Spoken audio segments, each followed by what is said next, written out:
KPME ಆಗ್ತು ರಿಜಿಸ್ಟ್ರೇಷನ್ನಲ್ಲಿ ಎಲ್ಲ ಯಾರೋ ಮಹೇಶ್ ಅನ್ನೋನು ನಿನ್ನೆ ಗೂಂಡಾವರ್ತನೆ ಮಾಡಿದ್ದಾರೆ.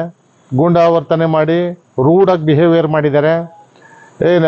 ಏನಾದ್ರು ವಿಡಿಯೋ ಮಾಡ್ಕೊ, ಏನಾದ್ರು ಕಿತ್ತಾಕಿ ಹೋಗು ಅನ್ನೋ ರೀತಿ ಒಂದು ಬೆದರಿಕೆ ರೂಪದಲ್ಲಿ ಹಾಕಿದ್ದಾರೆ. ಎಲ್ಲಿದ್ದೀರಪ್ಪ ವಾಣಿಜ್ಯ ಇಲಾಖೆಯವರು, GST ವಿಜಿಲೆನ್ಸ್ ಅವರ? ಸುಳ್ಳಿಕ್ ಅದು ಇದು ವೈಲೇಷನ್ ಅಂತ ಕೊಡ್ತೀರಲ್ಲ, ಈ ಥರದ್ದು ಕೊಡ್ರಿ. ಈ ಥರದ್ದು ಜನರು ಜೀವ ಜೊತೆ ಆಟ ಆಡೋದನ್ನ ಬಂದು ಇನ್ವಾಯ್ಡ್ ಎಷ್ಟು, ಈ ಇನ್ಪುಟ್ ಎಷ್ಟು ಬಂದಿದೆ, ಔಟ್ಪುಟ್ ಎಷ್ಟು ಹೋಗಿದೆ, ಎಷ್ಟು ಸೇಲ್ಸ್ ಆಗಿದೆ, ಇವು ಎಷ್ಟು ಪರ್ಚೇಸ್ ಮಾಡಿದ್ದಾರೆ ಅನ್ನೋದನ್ನ ಈ ಥರದ್ದು ತೆಗೆದು ನೋಡ್ರಿ. ಅದೇ ಬಿಟ್ಬಿಟ್ಟು ಎಲ್ಲೋ ಯಾರೋ ಗ್ರಾಹಕರಿಗೆ ಬಂದು ತೊಂದರೆ ಕೊಡೋದು, GST ವೈಲೇಷನ್ ಆಗಿದೆ ಅಂತ ದುಡ್ಡು ಕಟ್ಸ್ಕೊಳೋದಲ್ಲ. ಫಸ್ಟ್ ಈ ಥರದ ಯಾವ್ದೋ ಒಂದು ಎರಡು ಮಾಡ್ರಿ. ಮಾರ್ಚ್ 31 ಎಲ್ಲೂ ಬಿಲ್ ಕೊಡ್ತಾ ಇಲ್ಲ, ನಮ್ಮಲ್ಲಿ ಅಂತಲ್ಲ ಎಲ್ಲೂ ಕೊಡ್ತಾ ಇಲ್ಲ ಬಿಲ್ಲು ಅಂತ ಹೇಳ್ಬಿಟ್ಟು ಇವರು ನಮಗೆ ಪ್ರತ್ಯುತ್ತರ ಕೊಡ್ತಾರೆ.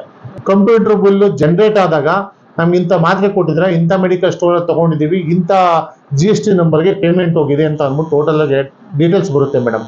ಅದು ಯಾವುದೇ ರೀತಿ ಕೊಡ್ತಾ ಇಲ್ಲ. ತೀವ್ರ ನಿಗಾ ಘಟಕ ICU ವಾರ್ಡ್ಗೆ ಹೋದಂಥ ಮೆಡಿಸಿನ್ಸು ತಿರ್ಗಾ ವಾಪಸ್ ಈ ಒಂದು ಮೆಡಿಕಲ್ ಸ್ಟೋರಿಗೆ ವಾಪಸ್ ಬರ್ತಾ ಇದ್ದೇವೆ ಅನ್ನೋ ವಿಚಾರಗಳಿದ್ದಾವೆ. ICU ವಾರ್ಡಲ್ಲಿ ಯಾರಿಗೂ ಕೂಡ ನಾಟ್ ಅಲೋ. ಅವ್ರ ರೋಗಿ ಕಡೆ ಆಗಿರಲಿಲ್ಲ, ಗ್ಲಾಸಲ್ಲಿ ಹೋಗಿ ನೋಡ್ಬೇಕು ಅವ್ರ ಮುಖನ, ಉಸಿರಾಡ್ತಾವನ, ಚೆನ್ನಾಗವನ, ಅಷ್ಟೇ ನೋಡ್ಕೊಂಬರ್ಬೇಕು ಹೊರತು ಏನು ಟ್ರೀಟ್ಮೆಂಟ್ ಕೊಡ್ತಾರ ಒಳಗಡೆ, ಯಾವ ರೀತಿ ಟ್ರೀಟ್ಮೆಂಟ್ ಕೊಡ್ತಾವ್ರೆ, ಓನ್ಲಿ ನಾನು ತಗೊಂಬಂದಿರೋ ಅಂತ ಇಂಜೆಕ್ಷನ್ಸ್ ಹಾಕಿದಾರ, ಓನ್ಲಿ ಡ್ರಿಪ್ಸ್ ಹಾಕ್ಸಿದಾರ ಅಂತ ನೋಡೋದಕ್ಕೆ ಯಾರಿಗೂ ಕೂಡ ಅವಕಾಶ ಇಲ್ಲ. ಈ ಥರದ್ದೆಲ್ಲ ಅವಕಾಶಕ್ಕೆ ಎಡೆ ಮಾಡ್ದಂಗೆ ಮೇಡಮ್ ನಾವು ಇಷ್ಟು ಹೇಳ್ತಾ ಇರೋದಿಷ್ಟೇ, ಸೂಕ್ತವಾದ ತನಿಖೆ ಆಗ್ಬೇಕಿದು. ಸಂಬಂಧಪಟ್ಟ ಅಂತ ಇವ್ರೇನು ಬಿಲ್ ಕೊಟ್ಟಿಲ್ವೋ, ಕಮರ್ಷಿಯಲ್ ಟ್ಯಾಕ್ಸ್ ವಿಜಿಲೆನ್ಸ್ಗೂ ಕೂಡ ನೀವು ಲೆಟರ್ ಹಾಕ್ಬೇಕು. ಇನ್ಕಮ್ ಟ್ಯಾಕ್ಸ್ಗೆ ಯಾಮಾರ್ಸಕೋ ಬಿಲ್ ಕೊಡ್ತಾ ಇಲ್ಲ, ಸಂಬಂಧಪಟ್ಟ ಪ್ಯಾರಾಮೆಡಿಕಲ್ಗೆ ಹಾಕ್ಬೇಕು. ಇವರಲ್ಲಿ ಜಾಸ್ತಿ ಕೆಲಸ ಮಾಡ್ತಾ ಇರೋದು ಪ್ರವೀಣ್ ಸಾರು ಮತ್ತೆ ವಿಕಾಸ್ ಸರ್ ಇಬ್ರೇನೆ. ಮಹೇಶ್ ಅನ್ನೋರು ಹೇಳ್ತಾರೆ, ಎಲ್ಲಿ ಕೊಟ್ಕೋ, ಏನ್ ಮಾಡ್ತೀವಿ ಮಾಡ್ಕೋ, ನಾವೆಲ್ಲ ಲೀಗಲ್ ಆಗಿದ್ದೀವಿ ಅಂತ ಹೇಳ್ತಾರಲ್ಲ. ನೇಮ್ ಬೋರ್ಡಲ್ಲಿ ಡಾಕ್ಟರ್ಗಳು ಈ KPME ಪಟ್ಟಿಲಿರುವಂಥ ಡಾಕ್ಟರ್ಸ್ ಲಿಸ್ಟ್ ಇರಬೇಕಲ್ಲ ಮೇಡಮ್, ಅದು ಕೂಡ ಹಾಕಿಲ್ಲ. ಮತ್ತು ಯಾವ ಡಾಕ್ಟರ್ಸ್ ಎಷ್ಟು ಗಂಟೆ ಬರ್ತಾರೆ ಅನ್ನೋದು ಕೂಡ ಇದಿಲ್ಲ ಅಲ್ಲಿ. ನಾವು ಹೆಂಗೆ ಗೊತ್ತಾಗ್ಬೇಕು ನಮಗೆ ಮೇಡಮ್? ನಿನ್ನೆ ನಮ್ಮ ಹುಡುಗನ ಕರ್ಕೊಂಡು BP ಮೈನಸ್ ಹಾಸ್ಪಿಟ್ಲಿಗೆ ಹೋಗಿರ್ತೀನಿ. ನಾನು ಸುಮಾರು ಒಂದು 6:30 ಟೈಮಿಂಗ್ಸ್ಗೆ ಹೋಗಿರ್ತೀನಿ ಮೇಡಮ್. ಹೋದಂಥ ಸಂದರ್ಭದಲ್ಲಿ ನಮ್ಮ ಹುಡುಗನಿಗೆ ಚಿಕಿತ್ಸೆ ಕೂಡ ಕೊಡ್ತಾರೆ ಡಾಕ್ಟ್ರು ವಿಕಾಸ್ ಸರ್. ಅವ್ರು ಬಂದು ನೋಡ್ಬಿಟ್ಟು ಹೋಗ್ತಾರೆ.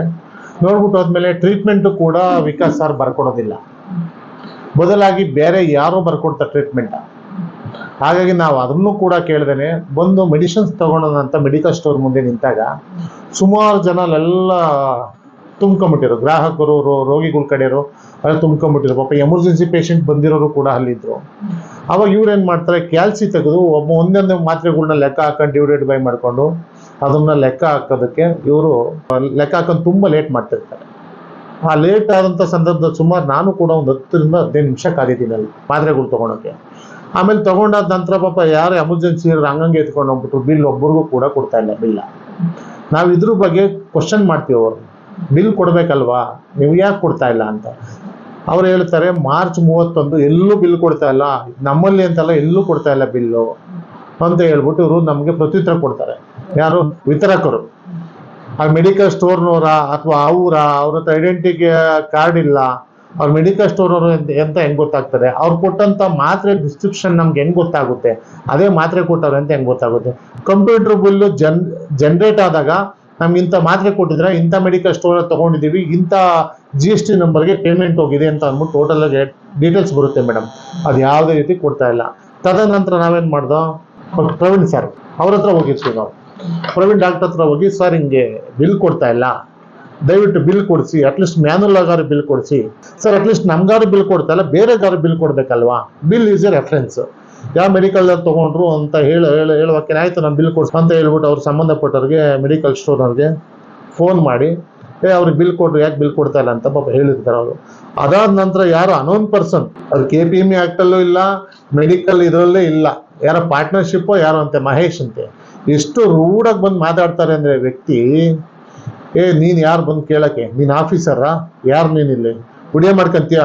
ಹುಡಿಯ ಮಾಡ್ಕೊಂಡು ಅದೇನು ಕಿತ್ಕೊ ಹೋಗೋ ಅನ್ನೋ ರೀತಿಯೇ ಬಿಹೇವಿಯರ್ ಮಾತಾಡ್ತಾರೆ ಮೇಡಮ್. ವೈದ್ಯರು ಅಟ್ಲೀಸ್ಟ್ ನಾರಾಯಣ ರೂಪದಲ್ಲಿ ಬಂದು ಜೀವ ಉಳಿಸ್ತಾರೆ ಅನ್ನೋ ಅರ್ಥ ಮೇಡಮ್. ಅದಾದ ನಂತರ ಇವರು ವಿಕಾಸ್ ಅವರು 250 ರೂಪೀಸನ್ನು ಕನ್ಸಲ್ಟೆಂಟ್ ಫೀಸ್ ತೊಗೊತಾರೆ ಮೇಡಮ್. ಅವರು ಕೂಡ ನಮಗೆ ಮೆಡಿಸಿನ್ಸ್ ಬರ್ಕೊಟ್ಟಿಲ್ಲ, ಯಾರೋ ಅಲ್ಲಿ ಅನೋನ್ ಪರ್ಸನ್ ಬರ್ಕೊಟ್ಟಿದ್ದಾರೆ ಮೇಡಮ್ ನಮಗೆ.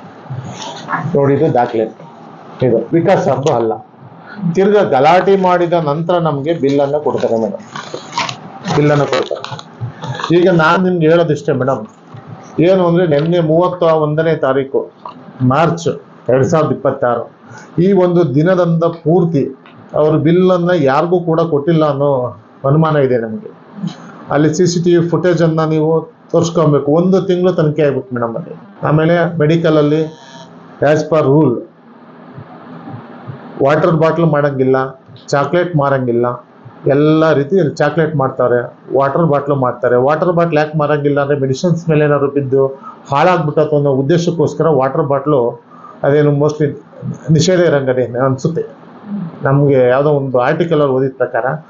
ಹಾಗಾಗಿ ಇಲ್ಲೇನು ಮಾಡ್ತಾರೆ, ಮೆಡಿಕಲ್ ಸ್ಟೋರ್ ಇವ್ರದ್ದೇ ಆಗಿರೋ ದೆಸೆ, BP ಮ್ಯಾಗ್ನಸ್ ಅವ್ರದ್ದೇ ಮೆಡಿಕಲ್ ಸ್ಟೋರ್ ಆಗಿರೋ ದೆಸೆ. ಕೆಲವೊಂದು ತೀವ್ರ ನಿಗಾ ಘಟಕ ICU ವಾರ್ಡ್ಗೆ ಹೋದಂಥ ಮೆಡಿಸಿನ್ಸು ತಿರ್ಗಾ ವಾಪಸ್ ಈ ಒಂದು ಮೆಡಿಕಲ್ ಸ್ಟೋರಿಗೆ ವಾಪಸ್ ಬರ್ತಾ ಇದ್ದೇವೆ ಅನ್ನೋ ವಿಚಾರಗಳಿದ್ದಾವೆ. ಯಾಕೆಂದ್ರೆ ಅಲ್ಲಿ ನಮ್ಮ ಹುಡುಗನಿಗೂ ಕೂಡ ಅಡ್ಮಿಟ್ ಮಾಡಿದಾಗ ಸೇಮ್ ಇನ್ಸಿಡೆಂಟ್ ಆಗಿದ್ದು, ನಾವು ಯಾರಿಗೂ ಕೂಡ ಹೇಳ್ಕಂದ ಸುಮ್ಮನೆ ಆಗಿದ್ದು. ಸಾರ್ವಜನಿಕ ವಲಯದಲ್ಲೇ ಚರ್ಚೆ ಆಗ್ತಾ ಇದೆ. ಮೆಡಿಸಿನ್ಸ್ ಇವ್ರದೇ ಹಾಸ್ಪಿಟ್ಲ್ ಆಗಿರೋ ದೆಸೆ, ಇವರಲ್ಲೇ ಮೆಡಿಸಿನ್ಸ್ ಕಂಟ್ರೋಲ್ ಇರೋ ದೆಸೆ, ಆ ಮೆಡಿಸಿನ್ಸ್ ತಿರ್ಗಾ ರಿಟರ್ನು ICU ವಾರ್ಡಿಂದ ಇಲ್ಲಿ ಬರ್ತಾರೆ. ICU ವಾರ್ಡಲ್ಲಿ ಯಾರಿಗೂ ಕೂಡ ನಾಟ್ ಅಲೋ.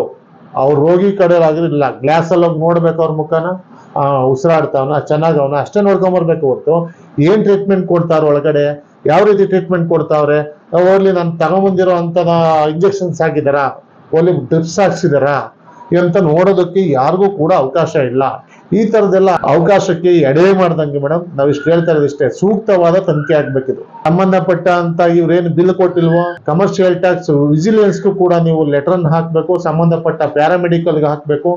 ಮತ್ತೆ ಇವ್ರ ಹಾಸ್ಪಿಟ್ಲಲ್ಲಿ CCTV ಫುಟೇಜನ್ನು ಪರಿಶೀಲನೆ ಮಾಡಿ ತಾವುಗಳು, ಯಾಕೆಂದ್ರೆ ಇದು ಸೂಪರ್ ಸ್ಪೆಷಾಲಿಟಿ ಹಾಸ್ಪಿಟಲ್ ಅಂತ ಮಾಡ್ಕೊಂಡಿದ್ದಾರೆ ಮೇಡಮ್ ಇವರು. ಹೀಗಿರ್ಬೇಕಾದ್ರೆ ಸೂಪರ್ ಸ್ಪೆಷಾಲಿಟಿ ಹಾಸ್ಪಿಟ್ಲಲ್ಲಿ ಒಂದು ನೇಮ್ ಬೋರ್ಡ್ ಇರಬೇಕು, ಯಾವ ಡಾಕ್ಟರ್ ಕೆಲಸ ಮಾಡ್ತಾ ಇದ್ದಾರೆ, ಅವ್ರು ಏನು ಕೆಲಸ ಮಾಡ್ತಾ ಇದ್ದಾರೆ, ಎಷ್ಟು ಗಂಟೆಗೆ ಅವ್ರನ್ನ ಭೇಟಿ ಆಗಬೇಕು, ಒಂದೊಂದು ಟೋಟಲ್ ಆಗಿ ಸಾರ್ವಜನಿಕರ ಕಾಣದಂತೆ ಒಂದು ರಿಸೆಪ್ಷನ್ ಅಲ್ಲಿ ಇರಬೇಕು ಮೇಡಮ್.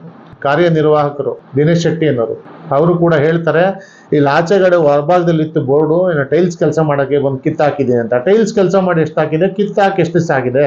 ಇವರಲ್ಲಿ ಜಾಸ್ತಿ ಕೆಲಸ ಮಾಡ್ತಾ ಇರೋದು ಪ್ರವೀಣ್ ಸಾರು ಮತ್ತೆ ವಿಕಾಸ್ ಸರ್ ಇಬ್ರೇನೆ. ಮಿಗ್ದಂಥ ಡಾಕ್ಟರ್ಸ್ ಯಾರು ಕೆಲಸ ಮಾಡ್ತಾ ಇಲ್ಲ ಅನ್ನೋದಕ್ಕೆ ನಮ್ಗೆ ಅನುಮಾನ ಇದೆ. ಆದ್ರಿಂದ ದಯವಿಟ್ಟು ಇದ್ರ ಬಗ್ಗೆ ನೀವು ಕೂಲಂಕುಷವಾಗಿ ಪರಿಶೀಲನೆ ಮಾಡಿ ಸೂಕ್ತವಾದ ತನಿಖೆನ ಸಪರೇಟಾಗಿ ನೇಮಕ ಮಾಡಬೇಕು ಅನ್ನೋದು ನಮ್ಮ ಆಸೆ ಮೇಡಮ್. ಕಂಪ್ಲೇಂಟ್ ಕೊಟ್ಟಿದ್ದೀರಾ, ನಾನು ತಗೊಂಡು ಬೇಕಾಗಿರುವಂಥ ಡಾಕ್ಯುಮೆಂಟ್ಸ್ ಇರ್ಬೋದು ಅಥವಾ ನಾನು ನೋಟಿಸ್ ಇರ್ಬೋದು ಏನಾದ್ರೆ ಅದನ್ನ ಕಲೆಕ್ಟ್ ಮಾಡ್ಕೊಂಡು ಇಲ್ಲಿ ಏನಾಗಿದೆ ಅಂತಂದ್ರೆ, ಮಹೇಶ್ ಅನ್ನೋರು ಹೇಳ್ತಾರೆ, ಎಲ್ಲಿ ಕೊಟ್ಕೋ, ಏನ್ ಮಾಡ್ತೀವಿ ಮಾಡ್ಕೋ, ನಾವೆಲ್ಲ ಲೀಗಲ್ ಆಗಿದ್ದೀವಿ ಅಂತ ಹೇಳ್ತಾರಲ್ಲ. ನೇಮ್ ಬೋರ್ಡಲ್ಲಿ ಡಾಕ್ಟರ್ಗಳು ಈ KPME ಪಟ್ಟಿಲಿರುವಂಥ ಡಾಕ್ಟರ್ಸ್ ಲಿಸ್ಟ್ ಇರಬೇಕಲ್ಲ ಮೇಡಮ್, ಅದು ಕೂಡ ಹಾಕಿಲ್ಲ. ಮತ್ತು ಯಾವ ಡಾಕ್ಟರ್ಸ್ ಎಷ್ಟು ಗಂಟೆ ಬರ್ತಾರೆ ಅನ್ನೋದು ಕೂಡ ಇದಿಲ್ಲ ಅಲ್ಲಿ. ನಾವು ಹೆಂಗ್ ಗೊತ್ತಾಗ್ಬೇಕು ನಮಗೆ?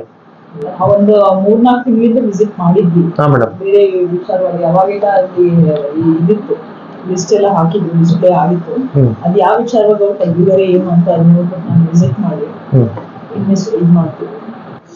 ಇವರಲ್ಲಿ ಜಾಸ್ತಿ ಕೆಲಸ ಮಾಡ್ತಾ ಇರೋದು ಪ್ರವೀಣ್ ಸಾರು ಮತ್ತೆ ವಿಕಾಸ್ ಸರ್ ಇಬ್ರೇನೆ. ಮಿಗ್ದಂಥ ಡಾಕ್ಟರ್ಸ್ ಯಾರು ಕೆಲಸ ಮಾಡ್ತಾ ಇಲ್ಲ ಅನ್ನೋದಕ್ಕೆ ನಮ್ಗೆ ಅನುಮಾನ ಇದೆ. ಆದ್ರಿಂದ ದಯವಿಟ್ಟು ಇದ್ರ ಬಗ್ಗೆ ನೀವು ಕೂಲಂಕುಷವಾಗಿ ಪರಿಶೀಲನೆ ಮಾಡಿ ಸೂಕ್ತವಾದ ತನಿಖೆನ ಸಪರೇಟಾಗಿ ನೇಮಕ ಮಾಡಬೇಕು ಅನ್ನೋದು ನಮ್ಮ ಆಸೆ ಮೇಡಮ್. ಕಂಪ್ಲೇಂಟ್ ಕೊಟ್ಟಿದ್ದೀರಾ, ನಾನು ತಗೊಂಡು ಬೇಕಾಗಿರುವಂಥ ಡಾಕ್ಯುಮೆಂಟ್ಸ್ ಇರ್ಬೋದು ಅಥವಾ ನಾನು ನೋಟಿಸ್ ಇರ್ಬೋದು ಏನಾದ್ರೆ ಅದನ್ನ ಕಲೆಕ್ಟ್ ಮಾಡ್ಕೊಂಡು